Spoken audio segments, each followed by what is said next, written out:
You guys, it's Royce Jacob. Welcome back to the channel and welcome to the first edition of Macro Analysis. It's going to be a new series where I give you guys my current thoughts on the big picture. We'll take a look at a few different asset classes on the charts, and I'll just let you guys know what I'm thinking about the greater financial markets overall. I will be replacing this with Trading Week recap whenever I feel it's necessary. And right now, with the elections coming up, with a new stimulus on the way, I feel like this is very necessary right now to understand what's going on in the big picture as opposed to stocks individually. All right, so hope you guys like it. As always, we'll go over each topic that we're going to be discussing, and then we'll dive into each one individually. For one of us trading view, of course, we will go down the line here on the watch list, as you can see on the right.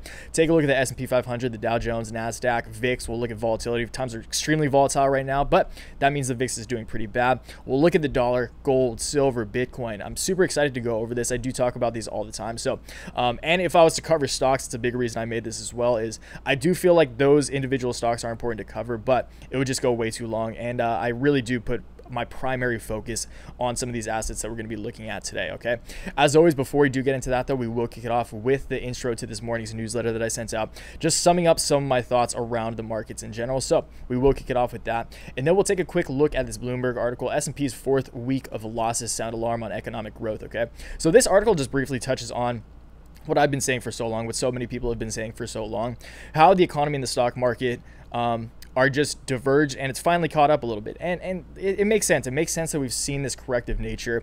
It was about time. The market did need a correction after all this unprecedented, just parabolic growth. So it makes sense, but this goes into a little bit of the fundamentals behind it. Okay, so we'll read through that. I'll chime in when I feel necessary. And yeah, that's pretty much all it is, aside from all the technicals we'll get through. So this is definitely a more technical focused video. And yeah, but before the technicals, you guys know the deal. We'll read through this guy. Happy Friday, family. We're definitely seeing some relief in the markets today. Thankfully, some of our favorite plays are doing exceptionally well. I'm excited to get into those, but regarding equities in general, I believe the primary fundamental driver behind this is the new $2.2 trillion stimulus package that is in the works by Congress. I'll be covering that in tomorrow's video. As I've been saying for the past week, confirmation of this stimulus will be the primary driver for the bull case of not only equities, but all markets aside from the US dollar. I'll link the article below so you can check out the deal in more detail. And once again, I will cover this in tomorrow's Waves Weekly. That'll be one of the news pieces that we cover in, once again, the Waves Weekly. From a technical perspective, we're still below the line of resistance on the downtrend on the S&P 500 of the SPY, and you can see in the chart below this bounce makes actual sense. Again, I'm still bullish on equities because I'm optimistic on a stimulus package. Technically though, we're still in a downtrend, and we need to break above that line to resume a technical uptrend. All right, so I'm sure you guys recognize this is what we're opening up Trading View to. So we'll take a look at the S&P. Newsletters, of course, I'm not going to read the rest out of respect for the subscribers, but went on to talk Moderna, went on to talk biotechs. Mara popped off today if you guys have followed some of my videos surrounding Marathon Patent Group. So definitely cliffhanger there if you guys do want to hear me talk, because I cover so many of the sectors that we talk about all the time on this channel, almost every day in the newsletter. So straight up plug you guys if you do want my take on a lot of these sectors that I may not cover on a daily basis. Complete portfolio daily newsletter. Along with the newsletter, you do get all my trades and my rationale behind the trades, which I feel is significantly more important than the trades themselves. All right, first link in the description if you're interested. If not, no worries.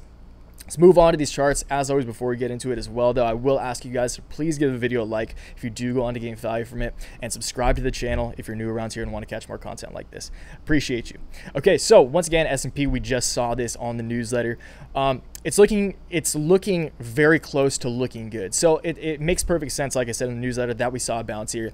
We came down as I expected to these previous highs, actually broke a little below those previous highs, but for the most part did come up to that high that we set back in June, back in early June, before seeing our first correction of this rally that we've seen since March. And yeah, it makes perfect sense, you guys. Once again, TA 101 right there. When you see a significant correction, a correction should, almost by definition of all the complete corrections I've seen, bring you back at least to previous highs. So this did bring us back. Once again, this was a potential right here that we saw in mid-July. I thought this was a potential for correction. We did see some resistance around that point, or support. I'm sorry, support and resistance actually, as you can see over the past few days. But we broke through that, went to ultimately test that June high, and I think that's actually a solid bottom. That's what I initially thought, as I've been preaching this for the past couple weeks. That was my initial price target on the downside, was this June high around 320 in the S&P. But it's very important to remember that we are still, specifically in the S&P, still in a downtrend right here, which is this red line. Okay, so you can see this downtrend. We did kind of, I mean, if you want to draw it to the, like, you could say that we're not below it. But if you're going to be fair, I mean, we're pretty darn close. So we did kind of, if you're not using this absolute high on just a single 4-hour candle, then we did technically close above this downtrend if you're only using solid candles on the 4-hour. So you could say we closed above it, but I still would need to see on Monday or Tuesday a significant green day to guarantee that close outside of that downtrend. All right, so we are technically, I will say, still in a downtrend on the S&P, but it would make sense for us to see a bounce up to what was a previous line of support. So again, you guys, similar to a correction to previous highs, TA 101 right here as well. What was once a line of support, which again, this cyan line right here that you can see here, has been used as a solid line of support since the March lows, and it would make perfect sense to me to see a bounce in the S&P to use that as a line of resistance now. And again, that's my shorter term time. I guess that's my shorter term. I don't want to call it prediction, but that's what I personally expect to see on the short term for the S&P specifically is to come up. I'll say it broke out, but it's kind of a stretch. Again, I do need to see a close above this red line, so I need to see another consecutive green day on the S&P to sum that up. And then if that happens, I do believe we'll come up and retest this line that was once support as a new line of resistance, and then of course we'll go from there. So hopefully we see that next week. Moving on to the Dow and Nasdaq. Not going to go deep on these because these are pretty much exactly the same. Again, S&P I like because it's most weighted, please low. S&P I like is because I feel it's the most tech and legacy balanced. Dow is more legacy focused. Nasdaq is more tech focused. That's why you can see the Nasdaq did better than the other two today to close out this week. So not going to go too deep because they are all fairly similar for the most part. Obviously, the Nasdaq is more volatile because tech is more volatile, but the Dow still in a downtrend. So the Dow is in a more significant downtrend even than the S&P, and it's not close to breaking that downtrend. So in this article that we'll read right now, actually, you know, we'll go through this now, and then we'll just hop into all the other TA because this does kind of talk about it. So S&P's fourth week of losses sound alarm on economic growth. The September stock market sell-off that started as comeuppance, it's a funny word to use, for overheated tech shares evolved this week into a more troubling sign for the U.S. economy. While stocks advanced Friday after lawmakers revived hopes for a fresh spending bill, the S&P 500 notched a 4th straight weekly drop. This time, it wasn't Apple or Tesla that bore the brunt of the selling. Companies with profits most closely tied to economic growth, like commodity producers and banks, so see that's like the Dow Jones. Companies that are more tied to actual economic growth led the drop. The recovery trade faltered, with airlines sinking the most since June and small caps dipping below their average price for the past 200 days. The shift upended the market narrative that September's slide was a cleansing pullback after August rally stretched valuations to levels not seen in 20 years. Investors who ignored the curtailment of federal stimulus this summer suddenly grew concerned the economy would falter without another boost, endangering the rebound in corporate profits. Virus trends worsened and election jitters weighed on sentiment. You were shifting some of the concerns away from just a valuation perspective and taking into account some of the other items that we knew were looming in the background. There are some real uncertainties weighing on the markets. Okay, so once again, you guys, like I've been saying for so long, it's only a matter of time. Like, obviously, the markets and the actual economy have been K-shaped, like I said in a previous video I just made. The K-shaped recovery, you see that K-shape. The markets are getting better, but the actual economy continues to get worse. That's where, like, the ones who have money do good, and the ones who don't, I feel for those people. The ones who don't are doing bad, and it's just a diverging. It's just a divergence. So we've seen a divergence in the markets and in the actual economy, and it doesn't make sense that it wouldn't catch up at some point. Like, it doesn't make any rational sense. I don't care how much money you print. Just general sentiment takes a toll when the economy is so bad, and jobless claims still suck. It's still floating around 800,000. That's terrible. That's terrible. That's not a good thing. That like, even though it's easing up a little bit, that's not a good thing to be easing up. You want that completely eliminated, but it's not happening. So economy's still bad. Again, markets are still good. And finally, it's taking a toll. But that said, because I do believe that there's another round of stimulus coming, I do believe that everything aside from the US dollar, once again, will do well. Because the more money you print, the more devalued the dollar ultimately gets, although it's doing good right now, which we'll look at. I do think that equities, Bitcoin, gold, silver, everything we're talking about today will do exceptionally well once they start talking about that nice $2.4 trillion stimulus package that we're going to be talking about once again tomorrow's Waves Weekly. Okay, so Nasdaq, similar again. Nasdaq did actually break above, I believe. So Nasdaq did technically break above this downtrend. So Nasdaq corrected pretty significantly more than the S&P and the Dow. So let's take a quick look at the top. So top at Keep in mind, you guys, this isn't exactly what you'll trade, but it's pretty much the same thing. Like the SPY is what you trade, the Spider ETF for the S&P 500, but it's actually SPX. But you guys get the deal here. It's all pretty much the same thing. So for a retracement of about 50, we'll call that 15%. So we saw a 15% retracement. That's solid. But again, came back to previous highs prior to that significant rally that we saw in July. And we spent a lot of time around this area for almost like a solid month, almost straight around this area, using this as a significant line of both resistance and support. So it made sense. It makes sense that we're once again using it as a line of support. And now that we did break above this downtrend, the Nasdaq is technically in an uptrend. So that makes me more bullish on techs, like we just saw in the Bloomberg article. Actual economy related stocks like commodities, like banks, are not doing well. But tech is, I mean, it makes perfect sense that tech is doing well in a world that is like more rapidly trending at a digital rate than it even was prior to this pandemic. So again, tech, it makes sense that it's doing well, and I do think that technically the Nasdaq will do better than the Dow, definitely better than the Dow, and I think the SPY will be right in the middle, because that's pretty much what the SPY is. All right, so VIX, again, when these guys are green, the VIX is going to be red. You have to look at the VIX actually from kind of a long-term time frame. So you can see here in March, the VIX absolutely crushed it when we had that liquidity crisis, when everything across the board tanked.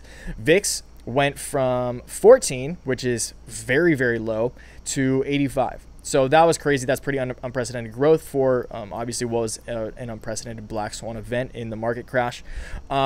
But since then, we've been tapering off. So on a shorter term time frame, since we've seen these bounces, since those March lows, the VIX has been in a downtrend. It would make sense to me at some point to see this once again test this downtrend, this line of resistance right here. First one was set at about 44. This previous one in early September was set at 37. So it would make sense to see us come up at this point. Again, elections are coming around soon. If the markets do pull back, then it would make perfect sense to at least retest this. If they really tank, which the more we get into this, the more election time actually comes around, the more unlikely I think that is, especially once again with the stimulus coming. That completely blunts the idea that the equity markets could falter significantly.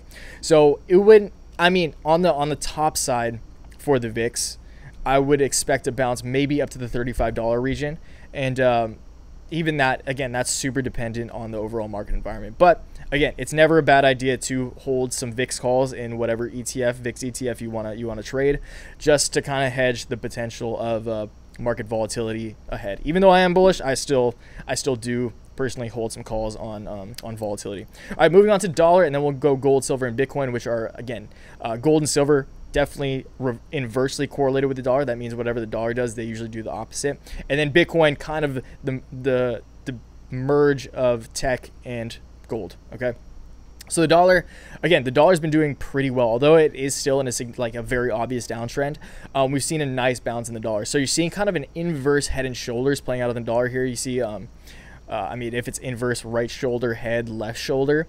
And I do think that we'll ultimately come up if the dollar does continue to do well. We will come up.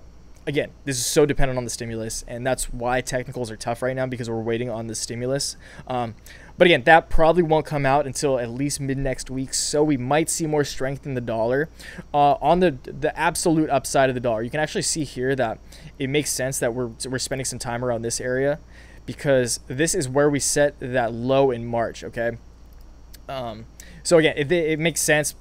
Previous lows, new highs, same thing. Previous highs, new lows, or previous lows, highs. You guys get what I'm saying.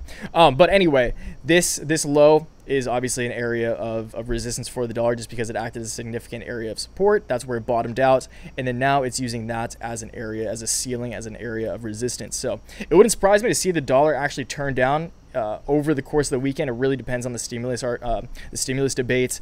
On the upside, if we don't get stimulus, I think the dollar could very, very easily rally up to the mid 95. So 95.60, 95.70. Wouldn't surprise me at all if the stimulus slows down. If we actually get word that a stimulus isn't coming till after the elections, that is super bullish for the dollar and very bearish for everything but the dollar. So bearish on equities, bearish on gold, bearish on silver. So remember that if you're thinking about betting on equities right now. So this is very reliant. The future of the markets, the near future at least, very, very, very reliant on stimulus, which I can't say enough, and I've said it so many times already. But That's a dollar. Let's move on to gold, silver, close it out with Bitcoin. Okay, so gold is, you can see here gold definitely broke out of this descending triangle it was in. More realistically, this is what the descending triangle on gold look like right here. So you can see once it broke below that, it really tanked, which makes perfect sense because descending triangle, you could have almost called this a bull flag, which I was kind of looking at it as. So you see that parabolic move up followed by a descending triangle. A lot of times that could represent a bull flag. In this case, it was a descending triangle. Bull flag obviously goes to the upside. Let me focus myself. I hate that. But bull flag obviously breaks out to the upside, is a bullish pattern. Descending triangle is historically a bearish pattern. So it did play out as a bear flag. Worst case scenario for gold, just again, because the money printer just keeps going. I'm very long. I'm a gold bull on a long-term time horizon, 100%. But on the short-term time horizon, I think we could see a pullback down to these previous highs before we saw that rally up in late July. And again, that would make sense when you see a correction, correcting the previous highs. Just that's what happens a lot of the time. Okay, so it wouldn't surprise me to see gold pull back to the 1800 region. That's not much further down, at which point I think gold is a great buy. So yeah, just keep an eye on gold. Silver is just a more exaggerated version of gold in my mind. We saw I would say a more textbook bull flag on silver. We see some volatility right here specifically, but a more textbook bull flag on silver. It did break to the downside, so it played out similarly to gold as a descending triangle. But keep in mind, you guys, technicals only matter if the fundamentals kind of stay consistent, and the fundamentals have stayed very inconsistent. So the fundamentals will ultimately catalyze and move in either direction. And we see silver break below this descending triangle, really tank. It saw some resistance around this high where it spent some time at before going absolutely parabolic. So I mean, it went parabolic up to this point, but it went absolutely parabolic for even longer after that in late July as well, similar to gold. Again, you guys, silver is just gold's little brother, little sister, whichever you prefer.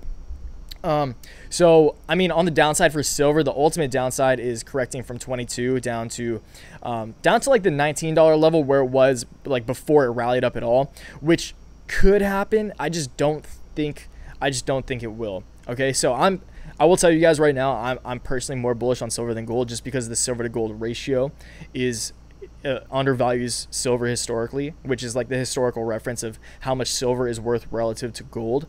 So that's one of the few things that makes me very bullish on silver. We already see a lot of volatility in silver. So again, volatility to the downside, you see silver crash significantly harder than gold. The same thing works vice versa. That's why we saw silver rally significantly more than gold as well. So we will see more volatility in silver than gold, but I think volatility is a beautiful thing. I don't think it's a bad thing. So I like that volatility, and I'm fundamentally bullish on precious metals right now. But even more so with the king on Bitcoin. So Bitcoin's looking pretty good right now. It's floating around 10.7. It did recover even better than the equity markets. So it did sell off with the equity markets. It is still showing signs of significant correlation, which are becoming less relevant to me because so before I turned somewhat bullish, I should say, before I turned not bearish on equities, I was very worried that Bitcoin would retain correlation to equities, because it really doesn't make sense. I think people, it's just because it's ignorance. It's people don't understand what Bitcoin is. They lump it in with equities because they think it's a tech company.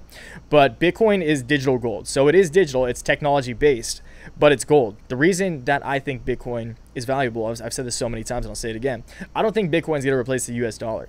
I don't think Bitcoin is, I don't want to transact my in Bitcoin. I don't want to buy Starbucks in Bitcoin. I don't want to buy my groceries in Bitcoin.